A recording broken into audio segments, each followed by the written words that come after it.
Hello friends, welcome to my YouTube channel. तो guys, आज हम यहाँ पर बात करने वाले हैं यूपी एलटी ग्रेड 2025 की जो भर्ती आने वाली है, वैकेंसी आने वाली है। इसमें आपके आने से पहले काफ़ी डाउट आ रहे हैं, है ना। तो सबसे पहले तो मैं आपको विज्ञप्ति दिखाऊंगा संक्षिप्त वाली, है ना। और उसके बाद मैं आपको बताने वाला हूँ कि एग्ज़ाम इसका कब तक हो सकता है, एग्ज़ाम पैटर्न क्या है, क्योंकि काफ़ी ना भ्रमित चीज़ें चल रही हैं मार्केट में। कोई कुछ बोल रहा है, कोई कुछ बोल रहा है, ठीक है। सी टेड यूपी टेड चाहिए या फिर नहीं चाहिए, एलिजिबिलिटी योग्यता क्या होनी चाहिए, तो सारे डाउट आपके एक वीडियो में क्लियर करने का प्रयत्न करूँगा, प्रयास करूँगा, ठीक है।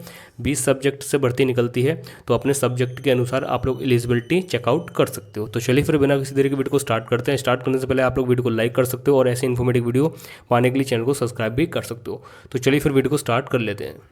तो अब हम यहाँ पर बात कर लेते हैं। सबसे पहले जो लोक सेवा आयोग है वो एलटी ग्रेड की भर्ती को निकालता है, एलटी ग्रेड की भर्ती को निकालता है, ठीक है।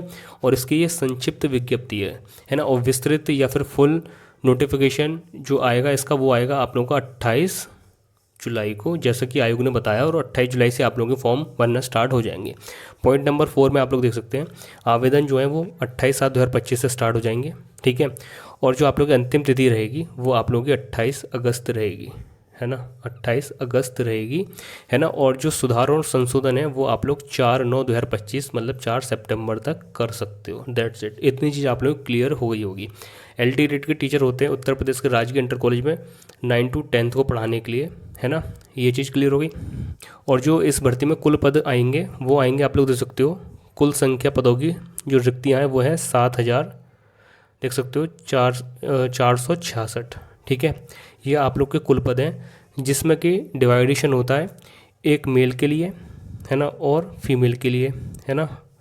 तो कितनी सीटें हैं मेल के लिए, तो मेल के लिए 4,860 फॉर मेल के लिए सीटें। ये मेल कैंडिडेट इसमें भर पाएंगे फॉर्म, और इतने मतलब इतनी वैकेंसी मेल के लिए है। और इसके बाद जो महिला में है ना, वो है, ये आप देख सकते हो यहाँ पर 2,525 यहाँ पर फॉर फीमेल वैकेंसी है। ये टोटल सीटें फीमेल के द्वारा ही भरी जाएंगी, और ये सीटें टोटली मेल के द्वारा ही भरी जाएंगी, है ना। और जो वैकेंसी निकलती है वो सब्जेक्ट वाइज निकलती हैं, जैसे साइंस से, मैथ से, एसएसटी से, या फिर जो भी है मैं आपको बता दूंगा, ठीक है। तो ये चीज़ आप लोग क्लियर हो गई। अब इससे पहले क्या होता है कि देखो, जो भी लोक सेवा आयोग है इसका फॉर्म भरने से पहले आपको फर्स्ट स्टेप ओटीआर से गुजरना होता है, तो वन टाइम रजिस्ट्रेशन। तो इसमें आपकी बेसिक डिटेल फिल होती है ना। फिर इसके आधार पर जो भी भर्ती निकल के आती है उत्तर प्रदेश लोक सेवा आयोग से, वहाँ पर फिर आप लोग डायरेक्ट, आपको बार बार चीज़ें सबमिट करने की, रजिस्ट्रेशन करने की आवश्यकता नहीं पड़ेगी। आप एक रजिस्ट्रेशन ओटीआर उत्तर प्रदेश लोक सेवा आयोग का करोगे, उसके आधार पर जितनी भी इससे भर्ती निकल के आती हैं, चाहे एलटी ग्रेड की या फिर अदरवाइज जितनी भी वैकेंसी जीआईसी लेक्चर वगैरह की, उसमें बस आपको फिर उसका डायरेक्टली फॉर्म भरना होगा, और बेसिक डिटेल वो ऑटोमेटिक फिल हो जाएंगी, ठीक है। तो इतनी चीज़ आप लोगों की मैंने कम शब्दों में क्लियर कर दी, है ना। और इसमें एज लिमिट वगैरह का देख लीजिए।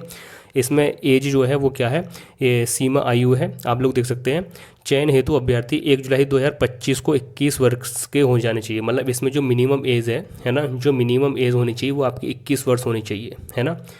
और इसमें जो मैक्सिमम एज है वो आप लोगों की कितनी होनी चाहिए, यहाँ पर 40 वर्ष से अधिक आयु का नहीं होना चाहिए। मतलब 21 से लेकर 40 तक हैं आप लोग, तो इसमें फॉर्म अप्लाई कर सकते हैं, कोई दिक्कत वाली बात नहीं है, ठीक है।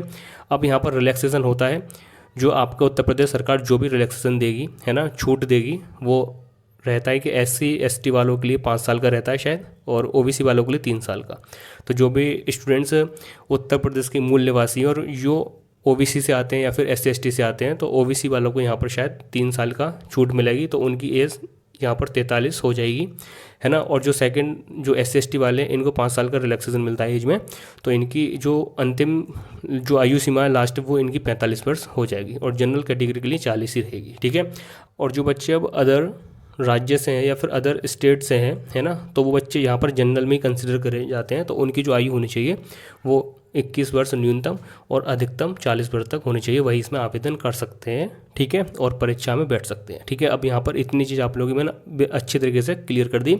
और जो इसका विस्तृत विज्ञापन है वो आपको सारी चीज़ें बता देगा, जिसमें आपकी एलिजिबिलिटी वगैरह क्या रहेगी, और उस पर ऑलरेडी मैंने वीडियो बना रखी है। 20 सब्जेक्ट आते हैं इसमें, है ना, उस पर वीडियो बना रखी है, तो डिस्क्रिप्शन में एक लिंक दे दूँगा, है ना, सब्जेक्ट वाइज वैकेंसी और आपकी एलिजिबिलिटी या फिर शैक्षिक अर्हता क्या होनी चाहिए। तो इसमें सबसे पहले तो आपके पास ग्रेजुएशन होनी चाहिए, है ना, और उसके बाद आपने अगर बीएड किया है देन आप इसमें फॉर्म भरने के लिए एलिजिबल हो जाते हो, है ना।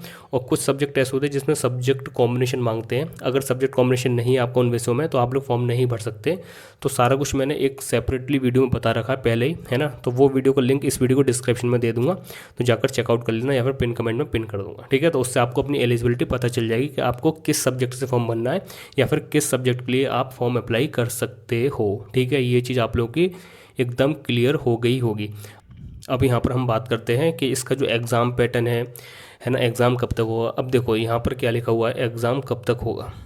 तो देखो मैं यहाँ पर क्लियर कट आंसर बता रहा हूँ, आपको डेली लोग वीडियो बनाते देते रहेंगे या फिर ये करते रहेंगे, कुछ नहीं करना, सबसे पहले अपनी पढ़ाई पर लग जाना है ना। और सेकंड, एग्ज़ाम कब तक होगा, तो देखो मैं मिनिमम और मैक्सिमम टाइम बता दे रहा हूँ, ठीक है।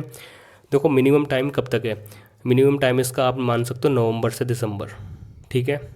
अगर आपकी विज्ञप्ति 28 जुलाई को आ जाती है, 28 जुलाई को इसका नोटिफिकेशन आ जाता है और फॉर्म भरना स्टार्ट हो जाते हैं, तो मिनिमम बता रहा हूँ नवंबर से दिसंबर में इसका एग्ज़ाम हो सकता है, क्योंकि एग्ज़ाम के लिए 2.5 से 3 महीना अवश्य दिया जाता है स्टूडेंट्स को, ठीक है। ये चीज़ क्लियर हुई। अगर हम बात करें अगर नवंबर दिसंबर में इसका एग्ज़ाम नहीं होता है ना, तो इसका एग्ज़ाम फिर आपका आप मान के चलिए मार्च अप्रैल के आसपास जाएगा, मार्च अप्रैल के आसपास जाएगा। और मैं ऐसा क्यों बोल रहा हूँ, क्योंकि दिसंबर टू जनवरी वो उत्तर प्रदेश में प्रधानी के चुनाव हैं इसी चक्कर में, ठीक है। तो फिर आपका जो एग्ज़ाम मैक्सिमम जा सकता है वो फरवरी मार्च अप्रैल तक चला जाएगा, ठीक है। तो इतनी चीज़ आप लोग क्लियर हो गई होगी अच्छी तरह से। सरसरा मैंने आइडिया दे दिया एग्ज़ाम कब तक हो सकता है, नवंबर दिसंबर, है ना। और अगर यहाँ से टलता है एग्ज़ाम तो फिर वही आपका फरवरी मार्च अप्रैल की तरफ जा सकता है, इससे ज़्यादा डिले नहीं होगा, क्योंकि ये आयोग है लोक सेवा आयोग, ठीक है, क्लियर। अब यहाँ पर बात करते हैं, काफ़ी बच्चे बोल रहे थे सर यूपी टीईटी मतलब यूपी टेट इसमें मांगते हैं या फिर सीटेट मांगते हैं या फिर दोनों मांगते हैं या फिर किसी में से एक मांगते हैं। तो देखो ना ही इस भर्ती के लिए अभी तक यूपी टेट की रिक्वायरमेंट है और ना ही सीटेट की रिक्वायरमेंट है।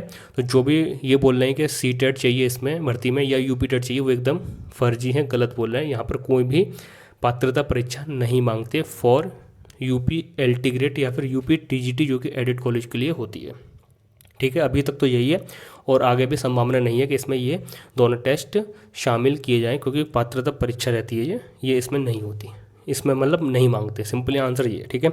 बात रहती है इसकी योग्यता की, तो मैंने वही बता दिया, आपकी ग्रेजुएशन प्लस बीएड होनी चाहिए, है ना, और ये दोनों कंप्लीट होनी चाहिए, आपका फाइनल रिजल्ट आ जाना चाहिए।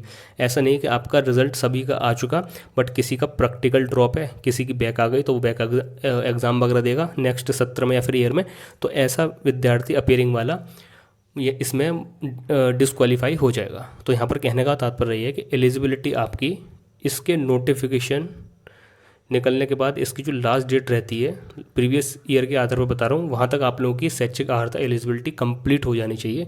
अगर आप लोग बीएड कर रहे हैं तो बीएड का रिजल्ट आ जाना चाहिए, देन आप इसमें फॉर्म भर पाओगे, अन्यथा नहीं भर पाओगे, ठीक है। और कुछ बच्चे ऐसे होते हैं जो इसमें फॉर्म सब कुछ शैक्षिक अर्हता होने के बाद भी नहीं भर पाते क्योंकि उनका सब्जेक्ट कॉम्बिनेशन नहीं होता। तो सब्जेक्ट कॉम्बिनेशन मान के चलिए आपका एसएसटी विषय में होता है, हिंदी सब्जेक्ट से फॉर्म अप्लाई के लिए होता है, साइंस से होता है ना, और यहाँ पर 2-3 सब्जेक्ट और हैं जिससे होता है। इस पर मैंने डिटेल वीडियो बना रखी है, डिस्क्रिप्शन में जाकर वो वीडियो चेकआउट कर सकते हो, देख सकते हो, ठीक है। तो यहाँ पर लगभग मैंने आपके सारे डाउट क्लियर कर दिए, एक ही वीडियो में सब doubt clear. I am sure आप लोगों के डाउट हो गए होंगे। अब यहाँ पर बात आती है कि एग्ज़ाम पैटर्न क्या रहेगा। तो देखो पहले क्या हुआ करता था, इसका जो एग्ज़ाम पैटर्न था पहले हुआ करता था ऑब्जेक्टिव और 1 डे एग्ज़ाम हुआ करता था, जिसमें आपके 120 क्वेश्चन आपके सब्जेक्ट से आते थे। जैसे मान के चलिए किसी बच्चे पे मैथ है तो मैथ के सब्जेक्ट के 120 क्वेश्चन आते थे, प्लस इसमें 30 क्वेश्चन जीएस के आते थे जो कि सभी के लिए कॉमन हुआ करते थे, सभी विद्यार्थी के लिए, है ना। जैसे किसी के पास मैथ है, किसी के पास साइंस होगी तो उसमें साइंस के 120 क्वेश्चन आएंगे, किसी ने अगर एसएसटी से किया तो उसमें एसएसटी के 120 क्वेश्चन आएंगे, इस तरह से, ठीक है। और 30 नंबर की इसमें जीएस आती थी जो कि सभी के लिए कॉमन हुआ करती थी। बट यहाँ पर लोक सेवा आयोग ने अब बताया है कि ये जो परीक्षा है अब 2 स्तरीय होगी, है ना, जिसमें एक प्री होगा, उसके बाद फिर एक मेंस होगा, इसमें एक मेंस होगा। तो ये 2 तरह की परीक्षा या फिर प्री मेंस के आधार पर अब ये परीक्षा कंडक्ट होगी। अब यहाँ पर प्री तो आपका ऑब्जेक्टिव ही रहेगा, है ना, प्री इसमें देखो ऑब्जेक्टिव रहेगा। तो बहुत अच्छी तरह से मैं आंसर दे रहा हूँ, 10 तरह की चीज़ें नहीं बताऊँगा, क्लियर कट में आंसर बता रहा हूँ। और तो ऐसी चीज़ें होने वाली हैं। प्री आपका ऑब्जेक्टिव रहेगा, और मेंस में डाउट है अभी तक, जो कि अभी आयोग को भी ढंग से नहीं पता कि उसको मेंस लिखित लेना है, लिखित डिस्क्रिप्टिव या फिर ऑब्जेक्टिव मेंस लेना है। तो जैसा भी निर्णय होगा तो हम आपको अवगत करा देंगे। नीचे डिस्क्रिप्शन में दिए गए टेलीग्राम लिंक से जुड़ जाना या फिर इंस्टाग्राम आईडी वगैरह से जुड़ जाना। जैसे भी अपडेट रहेगी, सूचना रहेगी, हम आपको वीडियो के माध्यम से या फिर अपने सोशल मीडिया प्लेटफॉर्म पर बता देंगे, ठीक है। अब देखो इसमें प्री मेंस का बस वही है कि प्री आपका ऑब्जेक्टिव और मेंस पे अभी डाउट बना हुआ है ना, जो कि अभी आयोग को भी नहीं पता। और आयोग का मंशा है कि वो इस एग्ज़ाम को, मतलब दोनों स्तरीय एग्ज़ाम को ऑब्जेक्टिव भी कराए, मतलब मेंस को भी ऑब्जेक्टिव कराए। बट ये अभी शायद जितना जानकारी में है कि अभी ये शासन स्तर से पेंडिंग है चीज़ें। जैसे ही शासन डिसाइड कर लेगा कि उनको जो मेंस है वो लिखित लेना है या फिर डिस्क्रिप्टिव लेना है या फिर ऑब्जेक्टिव लेना है, तो वो फिर आपका जो 28 तारीख को विज्ञप्ति आएगी फुल वाली विस्तृत, उसमें वो चीज़ें क्लियर हो जाएंगी, ठीक है। तो इतनी चीज़ आप लोगों की बहुत अच्छी तरीके से क्लियर हो गई होगी। अब देखो यहाँ पर मैं अपना अनुमान बता दूँ, अगर भर्ती का नोटिफिकेशन 28 जुलाई तक या फिर 1-2 दिन आगे पीछे आता है ना, तो आप लोगों के प्री मेंस ज़्यादातर चांसेस हैं कि मेंस भी आपका ऑब्जेक्टिव रहे, ठीक है जी। और अगर मान के चलिए कि भाई भर्ती लेट हो गई या फिर जो है, तो फिर हम उसमें ज़्यादा कह नहीं सकते, क्योंकि शासन स्तर से ही चीज़ें पेंडिंग है ना। शासन स्तर से जैसी चीज़ें क्लियर होती हैं आपको अवगत करा दी जाएगा, न्यूज़ वायरल हो जाएगी, आपको पता ही है। बट इसमें वही है कि अगर इतनी जल्दी भर्ती आती है तो फिर ज़्यादा चांसेस आपके ऑब्जेक्टिव के ही हैं। मेंस वगैरह में बहुत ही ज़्यादा झंझट है कॉपी वगैरह का चेक कराने का, फिर इतना मतलब पता है कि मतलब उत्तर प्रदेश में इतने टाइम बाद एक भर्ती आ रही है ना, LT ग्रेड की, कितने आवेदन होंगे इसमें, सोच सकते हो, अनुमान लगा सकते हो। तो बस वही है कि जो प्री रहता है उसमें एक एलिजिबिलिटी क्राइटेरिया रहता है, भाई इतना अगर पास कर लिया तो फिर उसके इतने गुने स्टूडेंट्स को बुलाया जाएगा मेंस के लिए। तो मतलब लिखित परीक्षा करवाते तो आयोग पर कितना बड़ा बर्डन रहेगा, है ना, कि भाई लिखित एग्ज़ाम करवाना, फिर उसको चेक करना, कॉपी को चेक करवाना, फिर रिजल्ट डिक्लेयर करना, फिर कोई बवाल ना इशू खड़ा हो जाए कि भाई पेपर लीक हो गया या फिर ये हो गया, फिर इस तरह की चीज़ें हुई हैं, इस तरह की हुई हैं। तो काफ़ी सारी चीज़ें, तो ज़्यादा बेहतर वही रहेगा आयोग के लिए कि वो प्री भी ऑब्जेक्टिव करा ले, जो कि होगा ही, मेंस भी ऑब्जेक्टिव करा ले, वो ज़्यादा बेहतर रहेगा। बट चीज़ें क्लियर आपकी 28 जुलाई को हो जाएंगी, जो कि हम आपको अवगत करा देंगे। तो बस इतना ही था वीडियो में। अगर वीडियो अच्छी लगी तो वीडियो को लाइक कर जाना, चैनल पे नए हो चैनल को सब्सक्राइब कर जाना। बाकी प्लेटफॉर्म, सोशल मीडिया प्लेटफॉर्म के लिंक डिस्क्रिप्शन में दे रखें, जाकर चेकआउट कर लेना और ज्वाइन हो जाना हमारे साथ। तो चलिए फिर मिलते हैं नए वीडियो के साथ, जब तक के लिए टेक केयर, बाय, ख्याल रखिए।